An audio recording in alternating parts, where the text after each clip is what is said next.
dare you? You need to be on our side completely. He said people started resigning. And he was just like, what is going on?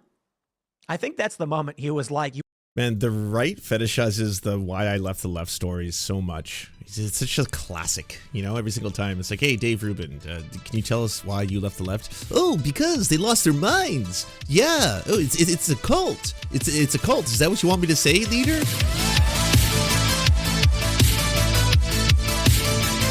And hammering Kamala's role into chaos. Caused by Kamala Harris, Joe Biden, the humiliation in Afghanistan set off the collapse of American credibility and respect all around the world. Every crisis.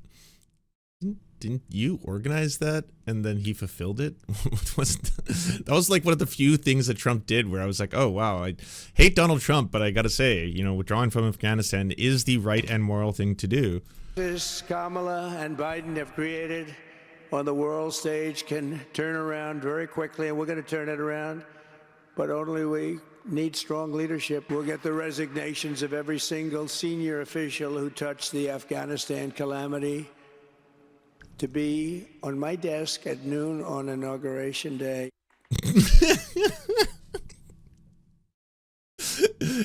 I imagine that's quite a few people too. Like if he legitimately fulfills that campaign promise where he's like day one, the literal inauguration day. What is he like right after he's holding the Bible and everything? Like, I solemnly swear to uphold the duties of the president. He finishes that all. He's like, all right, to the office. Come on. All of you kneel, every single one of you. I want to see you all on the floor.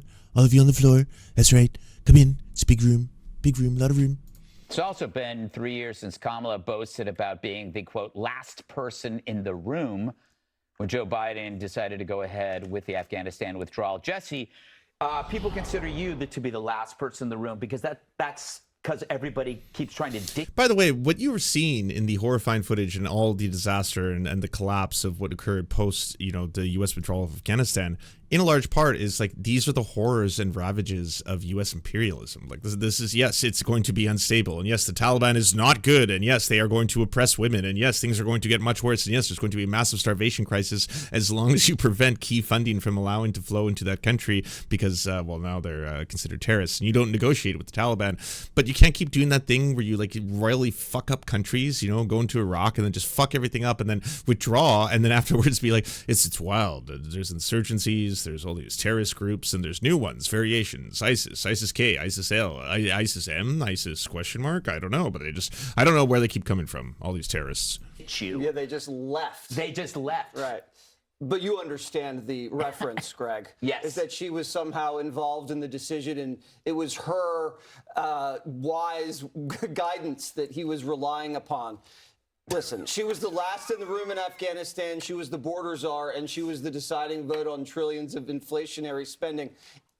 On those three most popular Joe Biden items, she's basically like a conjoined twin. They're all doing You Trump cannot hands. separate the two. And let's talk about foreign policy. What is her foreign policy? And this is where the president has his most impact. You have a lot of room to maneuver there as commander-in-chief. We don't know who she is. We don't know what she believes. She's going to get paralyzed in the Situation Room while the generals have their way with her. Right now, Jesse Water. Jesse. That was too extreme for the five. Yeah, not all of the five were impressed. Notably the women.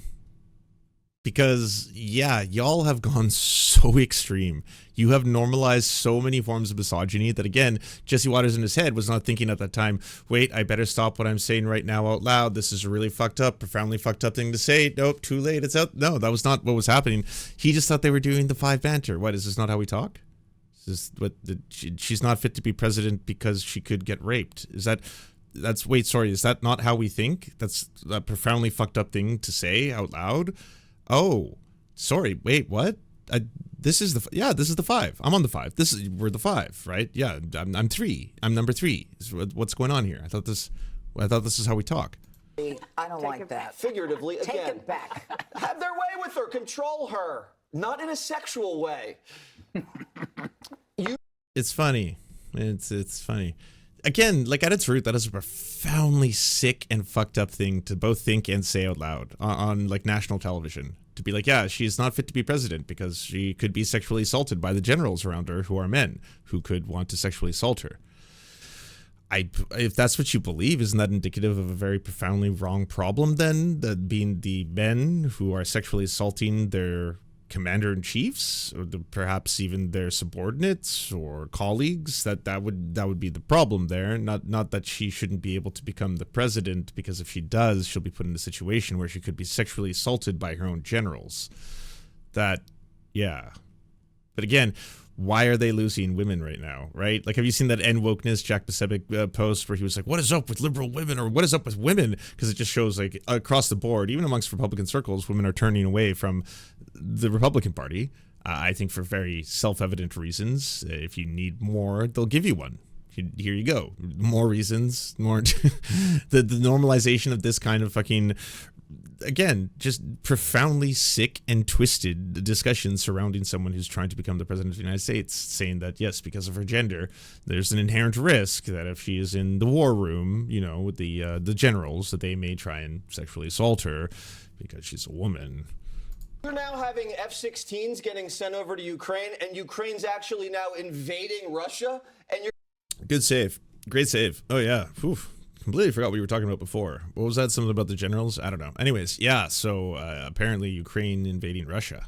You're gonna have... Scientists such as John Yudkin published books like Pure, White, and Deadly at a time when Americans were becoming more health conscious and concerned with one of the leading causes of death, heart disease. Here's the thing with health.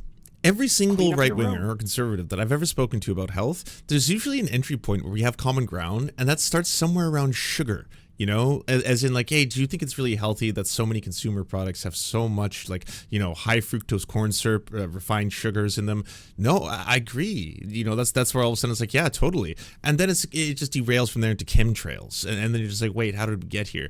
But if we start at the origins where it's just like, yes, there's a very big problem with corporations mass producing the majority of our food. Like, we don't think about this, but we only get everything we eat from a very small amount of companies. So it's a very small amount of companies that dictate the things we put inside our bodies every single day. That's pretty wild. And of those products, a lot of them are very refined fats, salts, and sugars. Why? Because those are very rare in nature. You don't encounter these if you're just hunter-gatherer. If you're simply, you know, trying to catch your prey and consume it, you're not going to find a ton of fat, salt, and sugar. So our bodies, ooh, do they ever give us a lot of sweet dopamine when we eat these things? All of a sudden, like, hey, I can attest to this.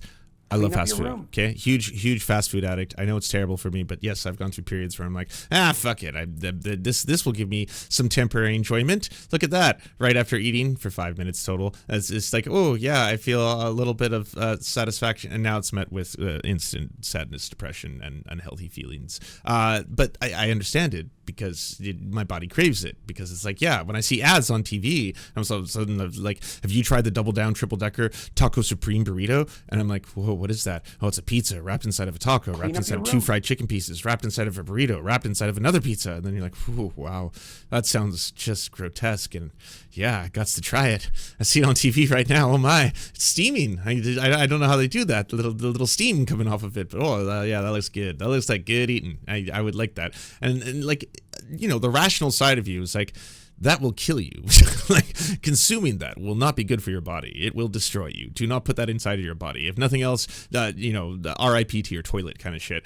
But it's like, you don't think that. All I'm thinking is, oh, your brain and all your chemicals are releasing that little, like, oh, we're getting close to dopamine. I can sense it. This is the thing you want. Pursue that. Pursue the thing. Go get the thing. You need to get that and put that inside you. And then it's like, that's the discussion that should be had, is that these corporations, again, under a capitalist system with a profit incentive, with a fiduciary responsibility to their shareholders at the end of the day, who are going to be investing in this, there's a reason why they keep pushing this stuff that is very addictive, that keeps people eating it. That's also very, very unhealthy. Yes, but man, if you just keep on eating those refined sugars, that high glucose corn syrup, all that kind of stuff, you get addicted to it. I have friends who are addicted to pop in the way that people describe being addicted to heroin, as in they like literally get shakes when they haven't had like a fucking 6-pack a day kind of thing, where you got to go out and you got to buy it, you got to get it, and you eat it, and all the caffeine and the sugar, but boom, and if they don't have it, poof, yeah, I gotta get it, and you're just like, that's wild. That's wild. Like, it's, again,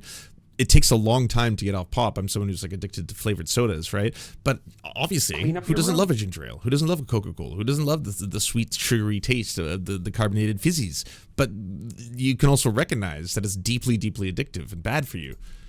So the Sugar Association got wind of this and they started to worry. Oh my gosh, that might cut into our profit margins. And so they started to think about, well, what else in the diet can we point the finger at for heart disease? And so the Sugar Association's research wing approached a team of scientists at Harvard. And the Sugar Research Foundation, which was part of the Sugar Association, said, hey guys, why don't we pay you to publish in the most prestigious journal outlet in the field of medicine, the New England Journal of Medicine, publish a 2-part review paper that points to all of the reasons that saturated fat and cholesterol might cause heart disease. We used about 200 or 300 documents from the archive to piece together the story of how this all went down. Ultimately, we ran the numbers, and these guys got paid about $49,000 to do this literature review, which wound up being published in the New England Journal of Medicine. And if you grew up sometime in the 80s or 90s, there's a good chance papers like this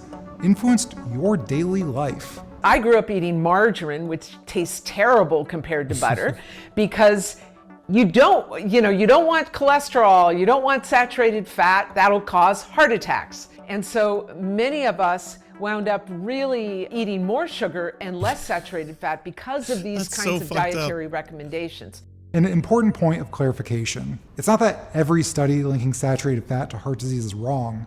It's that the sugar industry wanted to emphasize these alternate causes as a distraction. It's to say, let's focus on this other thing that may matter and may... And the reason why I think this is crucial is that the RFK Juniors of the world, and a lot of people who like to go down the like, okay, no, I'm not anti-vaccine, but I am really interested in kind of health, holistic health and stuff like that. It is true that you should point out that these corporations are doing profoundly fucked up stuff on a very mass scale, and they get away with it, and they have so much money to lobby politicians to ignore this problem of a mass addiction to sucrose, to the sugars, all that kind of stuff. Like, you know, high fructose corn syrup being a basis for so much of our food. That we should talk about that. That is a good discussion. That is something that absolutely has to be reined in. But it never goes in that direction of going actually after the companies, going after the corporations, because that would be anti-business. No, we're not anti-business. We're not anti-capitalist. We're not, no. We don't want to criticize that aspect of it. What we do want to talk about is how they're putting fluoride in the water. And the fluoride in the water apparently has been linked to the conditions that we vilify and think are bad. So that's why we have to talk about the fluoride, and that's what we're actually interested in. And really holding those pharmaceutical companies to account for poisoning us with the vaccines. And it's like, there's so many things you could criticize about the pharmaceutical industry. I agree with you, we should criticize the pharmaceutical industry, but the vaccines have been life-saving for a very long time. I'm not just talking about the COVID vaccine. I'm talking about vaccination in general is a many wondrous and splendid thing and a fantastic, amazing, and incredible discovery that human beings have accomplished. That's something that we're not going back. Please, for the love of God, let's not get rid of this. It's nice not having incredibly high amounts of mass death. Actually, I was about to say from polio, but then they're just letting that happen in Gaza, so I stand corrected. Matter more. Why cut back on your soda? A lot of women that don't like Trump, but they cannot stand Democrats. A lot of people that do not follow the entire vaccination schedule. RFK has a huge following in Arizona. And I am proud to announce we are going to be doing health-focused summits and events with RFK in Arizona from now to the election. Mom-centered, people-centered, health-centered MAGA events, Make America Healthy Again, with RFK and with female influencers. The data is in. We got some serious problems with this data. Robert F. Kennedy's daughter, Chick Kennedy, may or may not be spending time with Jennifer Lopez's estranged husband, Ben Affleck, as reported by Page 6, but she certainly spent time with Town & Country magazine for a profile that has resurfaced and made waves on social media, in which she shared an anecdote about her father and a dead whale that still checks out what we know about the odd politician, especially when it comes to his love for dead animals. When she was 6, her dad chopped off the head of a whale that washed up on Squaw Island in Hyannisport. Due to RFK Jr.'s love of studying animal skulls and skeletons, they strapped the dead whale's head to the car and spent 5 hours driving it to their home. Every time we accelerated on the highway, whale juice would pour from the windows of the car, and it was the rankest thing on the planet, Kennedy said. We all had plastic bags over our heads with the mouth holes cut out. What is this horror movie shit? Fucking straight out of a horror film. Just a picture of the fucking car with the kids with plastic bags over their heads, but luckily they cut a mouth hole so they didn't suffocate in it while whale juice is spraying on them. But that was just a normal day-to-day stuff for us. Just normal day-to-day stuff. I can't say I've had this experience. I do not share this lived experience. RFK Jr. made headlines earlier this month when he shared the story of taking a dead bear that he found as roadkill, intent on saving it to eat before ultimately dumping it in a bizarre prank in New York City's Central Park. On Friday, the independent candidate dropped out of the presidential race and endorsed Donald Trump. Again, when it comes to RFK Jr., I wouldn't have known anything outside of the fact that he's a Kennedy, I think, or maybe that he's married to the woman who plays the wife in Arrested Development. Sorry, not Arrested Development, Curb Your Enthusiasm. That would have been it. That would have been my extent of knowledge of him. I would have not known about the brain worms. I wouldn't have known about him denying HIV. I wouldn't have known about his racist conspiracy theories involving how COVID was bioengineered to spare Ashkenazi Jews. I wouldn't know about the dead bear thing. I wouldn't know about the dead dog thing. I wouldn't know about the dead whale thing. I wouldn't have known about the brain worms, and I certainly would not have known, I think, about all the sexual assault accusations or the Epstein flights.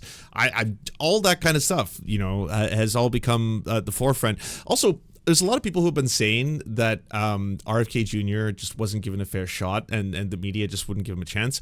I've seen nothing but an endless stream of interviews with him where he is the one giving this information out. They're not even hit pieces. He's like in interviews with people where they're talking about like something. He'll randomly be like, oh, I flew on the Epstein flights a lot. Yeah, I flew them multiple times. Actually, I enjoyed flying on them. I took my family on the Epstein flights, actually. Yeah. It's like, well, that was completely unprovoked, but sure, tell me more about your relationship with Jeffrey Epstein, you renowned pedophile human trafficker Jeffrey Epstein. Let's hear more about it, right? Or the interviewer is being talked about like how there's stories coming out about him, and rather than either get ahead of it or deny that he may have sexually assaulted his own maid, it's just like, oh, I have lots of skeletons in my closet. I knew they'd all come out eventually.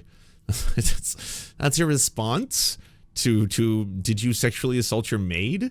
Okay, so now I know him just as this vile, profoundly strange, racist, transphobic monster, rapist, allegedly. That's what I know of RFK Jr. now.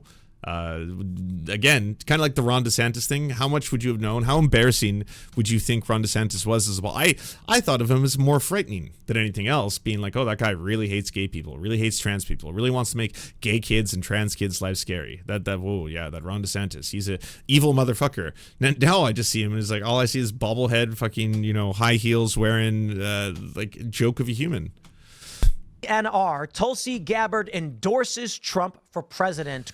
Who could have seen this coming? What, the same Tulsi Gabbard who was marching in the Matt Walsh fucking transphobic bigotry marches? That Tulsi Gabbard who has actually a long history of homophobia and bigotry towards LGBTQ plus people, who's actually had to backpedal it when she was a Democrat back in the day. The warmongering Tulsi Gabbard, who consistently is just off on missions randomly. Oh, just, helping spread freedom around the planet. Had to go be part of a special op.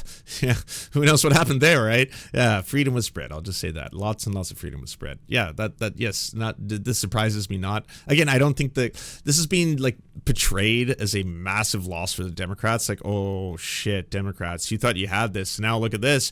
RFK Jr. endorsing Tulsi Gabbard endorsing Donald Trump. She used to be a Democrat. What RFK Jr. has called the Justice League. It's kind of cringe, but okay. Wow, RFK, you were cringe by Tim Pool Marvel standards? Oof, sorry, DC. Ooh, almost had the internet destroy me there in real time. I'm like, Lance! No, wrong! But man, if you're too cringe for Tim Pool, that's nuclear levels of cringe. My word. See, when I saw this, I was just like, RFK horny. That's really the vibe that this gives off, And now that we know that RFK is extremely horny, we now know that like most likely RFK horny. It kind of seems like that's what is taking place here. Robert F. Kennedy Jr. tweets, Wonder Woman just joined the Justice League. Oh, man. All right. Now, Tulsi Gabbard's great. I'm a big fan. I've been a fan of hers for a while. I wish he didn't endorse Joe Biden. What a surprise. Strange. Wild. I always thought that she was apparently a progressive, but no, wow, okay. 2020, but she did what she did because we all have free will. Tulsi Gabbard says, I am committed to doing all that I can to send President Trump back to the White House where he can once again serve us as our commander-in-chief. Gabbard, a veteran, gave her endorsement of Trump during the former president's press conference in Detroit this morning. The press conference followed Trump's Monday morning visit to Arlington Cemetery, the third anniversary of this nation's withdrawal from Afghanistan, which left 13 United States service members dead. She says, I know that President Trump understands the grave responsibility that a president and commander-in-chief bears for every single one of our lives. He keeps us in his heart in the decisions that he makes. Gabbard touted Trump's first term in office, which saw no new wars in his efforts to end the 20-year-long war in Afghanistan. He exercised the courage that we expect from our commander-in-chief in exhausting all measures of diplomacy, she said, noting Trump's meeting with adversaries to the United States in the pursuit of peace.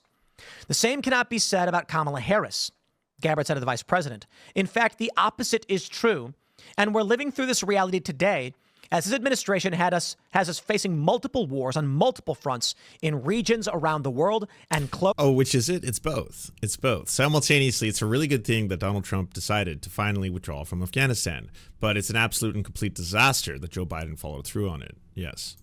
Closer to the brink of nuclear war than we have ever been before.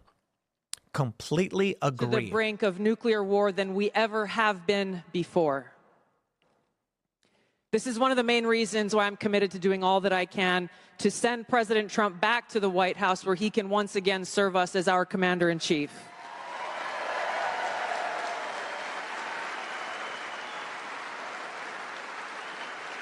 Right on. Because I am confident that his first task will be to do the work to walk us back from the brink of war. We cannot be prosperous unless we are at peace. And we can't live free as long as we have a government that is retaliating against its...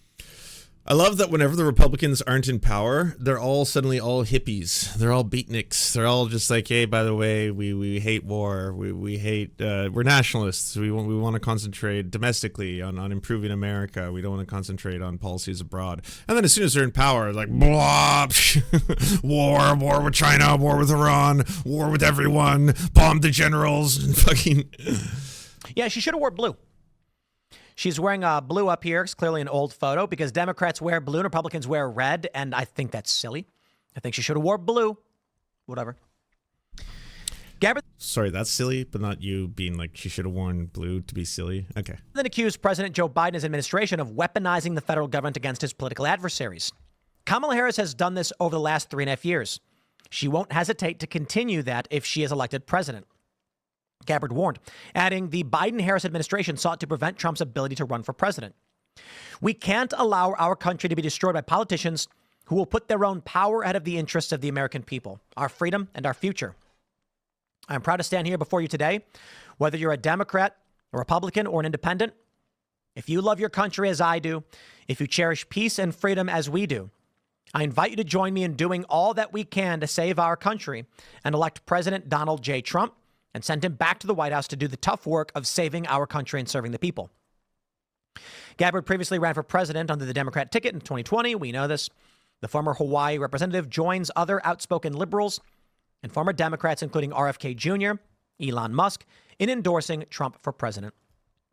And so while RFK Jr. says Wonder Woman has joined the Justice League, we have Marvel Studios Team Unity. And but this one's not cringe? Please tell me you also find this cringe. Please. Donald Trump is Captain America. I don't know. Who is this? The star in his chest. Like what? I thought you loved this shit. Isn't this exactly what you were like? Well, Sam Cedar, you don't know what you're talking about. All right. What exactly is your moral philosophy? I don't care. Is that Captain Marvel? I don't know who any of these people are. I know like the actual You got J.D. Vance, Tulsi Gabbard, RFK Jr., Elon Musk, and Vivek. But I don't know what I guess it's just an AI rendering. So it's just, So even when Tulsi Gabbard was still in the Democratic Party and she was considered by some people to be like an anti-war progressive, like as soon as it's basically you see Jimmy Dore and Shoeonhead both being like, oh, Tulsi Gabbard is really good. That's probably when the alarm bell should start sounding off. But like she's got a long history of, discrimination. Her record on LGBTQ plus issues is poor. The Gabbard started in politics as homophobic activists. In 2016, the Why Democratic Party's LGBTQ plus caucus issued strong support for Gabbard's primary opponent, Shay Chan Hodge. A decade earlier, Gabbard was an anti-abortion opponent for same-sex marriage, just like a Republican father, Mike Gabbard. In the early 20s, Gabbard protested against a bill that would have legalized civil unions for same-sex couples and delivered a speech in the Hawaii State House regarding a resolution that meant to target homophobic bullying in public schools. Gabbard objected to teaching students that homosexuality is, quote, normal and natural, and worried the resolution would be, quote, inviting homosexual advocacy organizations into our schools to promote their agenda to our vulnerable youth. This was long before, the now very well-documented, like, oh, she's gone right-wing or something. It's unusual. So maybe she wanted to be a Fox host. I'm not sure. When Honolulu Magazine emailed Gabbard's father to clarify his former relationship with Chris Butler's Hare Krishna group, Tulsi Gabbard responded, "It's clear to me that you're acting as a conduit for the Honolulu Weekly and other homosexual extremist supporters of Ed Case. Despite the followers of the group, aka Chris Butler, whose cult was founded after breaking away from the Hare Krishnas, Mike Gabbard publicly claimed to be Catholic, while Tulsi Gabbard identifies as Hindu. He and Tulsi Gabbard have been running a nonprofit called Stand Up for America with the mission of promoting patriotism and unity for the U.S. Justice League. So we talked about this last night. Who would they be? Tulsi Gabbard, Wonder Woman? Makes sense. Yeah. Donald Trump as Superman? Makes sense. No, that would make him an illegal immigrant. Tim, what are you doing? You can't just apply the God King powers of Superman without also understanding the background and the backstory. That's not going to work out. He'd have to deport himself. He'd have to build a wall around himself to make sure that he couldn't get into the country. Also, what the fuck are we doing? What is this? A lot of people have been asking, who exactly is each character in the franchises? Well, I guess Elon Musk would be Batman because, wealthy tech guy building a spaceship. Batman built the orbital Justice League, the tower, I think it's called. And then RFK Jr., I guess, would be Aquaman. I don't know. Aquaman? I don't know. That actually might be the first good joke I think Tim Pool's ever pulled off. Because... Wow. So we got to reset the counter. It's no longer been how many 326,245 days since Tim Pool made a joke. made a real joke that wasn't just like, liberals, they lib. Here's some liberal things I hate. Yoga, soy. He is kind of like ripped and whatever. Oh, you got weird. Why did you have to get weird with it? Okay, is there anything to this besides you just trying to do your fan fiction? She is perfect as a woman of color to represent what we want. And then she said, no, you ripped off Bernie Sanders and you're losing. And she called him out for it. They lost it. And they ripped her to shreds. They wanted war. She did not. So she was out. That Democrat is now endorsing Donald Trump. J.D. Vance, a never-Trumper, who called Trump the worst of the worst things, who now says, you know what, he was wrong about that. RFK Jr., an heir to the Kennedy political dynasty. It goes back to show you that what they really appreciate, being the right, the MAGA, the whole far-right cult, is people bending the knee. There's always going to be an open door. They're a big tent as long as you bend the knee. The riots are causing a lot of pain and suffering, and we lament the death of, I think it was George Floyd, and it was very neutral. I think it was George Floyd. Came to him again and said, how dare you? You need to be on our side completely. He said people started resigning. And he was just like, what is going on? I think that's the moment he was like, man, the right fetishizes the why I left the left stories so much. It's such a classic, every single time. It's like, hey, Dave Rubin, can you tell us why you left the left? Oh, because they lost their minds. Yeah. Oh, it's a cult. It's a cult. Is that what you want me to say, leader? Do I say it's a cult? It's a cult. Yes, dear leader. You want to play games? I think Vivek was like, look, man, we're running a pharmaceutical company. Okay? They demanded he become an activist. They demanded he bend the knee to them. So he became an activist against them. An activist of the left-wing progressive pharmaceutical industry. Didn't he just take one, try to like jack up the prices, and the company failed as a result? Isn't it just classic? You don't know what you're doing. They radicalized him. They weaponized him for Trump and for the Republican Party, for MAGA populism. This guy said, "You are all nuts, and you do not realize who you have angered with those threats." We had him here, I think it was like a year and a half ago, one of the original Culture War shows. It's like you just buy every single person's story, all the fables, all the legends that they've written for themselves, right? Like each one of them has their own basically origin story that they sell to people, right? Like he doesn't tell you that he's like, the heir of the emerald mines and then, got a bunch of money from mommy and daddy and basically acquired everyone else's technology throughout the years to take over companies that other people invented and then build and get tons and tons of venture capital. And he's good at that. That's his superpower is definitely he can get a lot of VC, or he used to before he was just like an outright and proud Nazi. But like back in the day, yeah, that was the superpower. That's very different.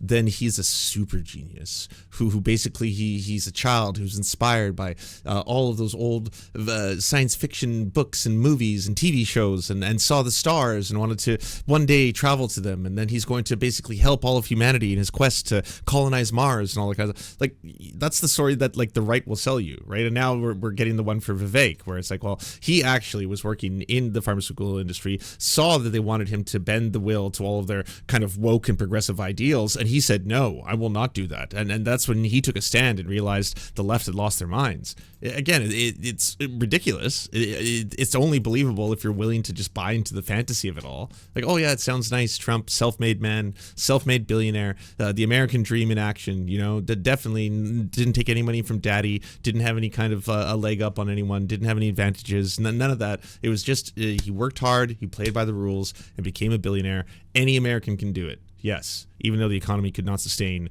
hundreds of millions of billionaires, anyone can do it. You too can win the billionaire lottery and one day grow. Hey, if you'd like to unlock secret bonus episodes as well as uncensored content, go to patreon.com/The Serfs. This show is produced by Anna Loves Riley, Arian McCarthy, Cheryl Alvarez, Comrade Junkie, Doug Caddy, Everything Important, Hagbard Celine, Jimmy Sombrero, Multimondi, Omni, Political Puppy, Preston Kroll, Quiet 185, Riley and Anna, Roller Dragon, Cernicus, Stellar Gwyn, Sebastian Demel, Travis McClinton, Trincell, Words Greenwood. With additional support coming from all of these amazing human beings right here.